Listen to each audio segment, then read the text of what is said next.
ராம் உன்னை ஏமாத்தினதுக்கு அப்புறம் கல்பனா மூலமா அவனை பழி வாங்கணும்னு நினைச்சேன். சீதா இடத்துல உன்னை கொண்டு போய் வைக்கணும்னு முயற்சி பண்ண.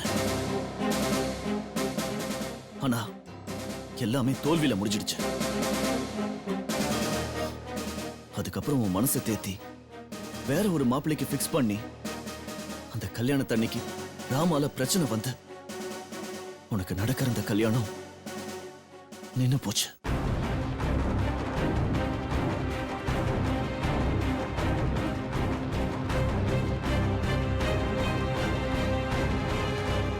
கொஞ்ச நாளைக்கு அப்புறமா அதே மாப்பிள்ளை கிட்ட பேசி கல்யாணம் பண்ணி உன்னை அனுப்பி வச்சப்ப போற வழியில ஆக்சிடென்ட் ஆகி அன்னைக்கே நீ விதவையாயிட்ட.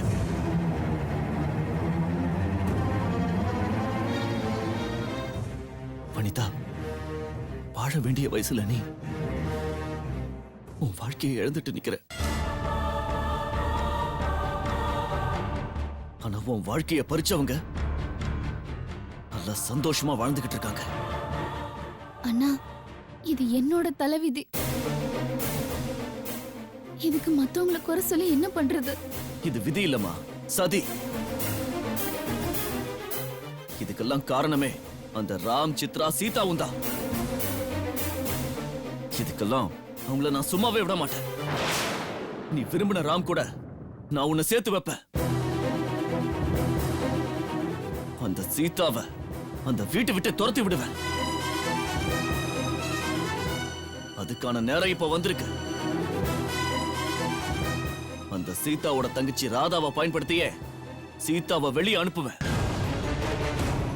உன்ன அந்த வீட்டுக்குள்ள கொண்டு போவேன். அண்ணா, இதெல்லாம் நடக்குமா? ஏன் நடக்காது? நானும் தான் நினைச்சேன் நீயும் ராமும் ஒண்ணு சேருவீங்கன்னு. நடந்துச்சா?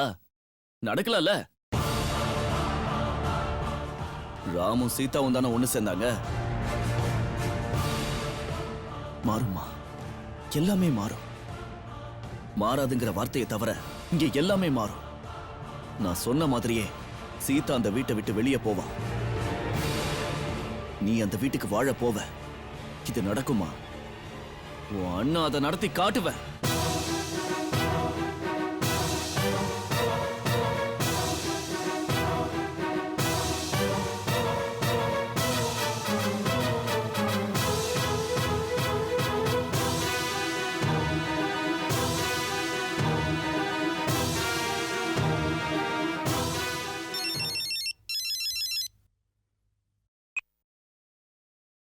ஹலோ மிஸ்டர் ராம், நான் இன்ஸ்பெக்டர் பேசுறேன். சொல்லுங்க இன்ஸ்பெக்டர்.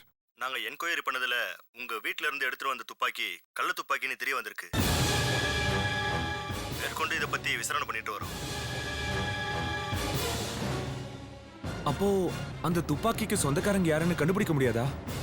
இப்போதைக்கு அது கள்ள துப்பாக்கின்னு மட்டும் தான் கண்டுபிடிச்சிருக்கோம். கூடிய சீக்கிரம் அந்த துப்பாக்கி யாரு வித்தாங்க, யாரு வாங்கினாங்கன்னு கண்டுபிடிச்சிருவோம். அதை கண்டுபிடிச்சிட்டு உங்களுக்கு தகவல் தெரிவிக்கிறோம் சார்.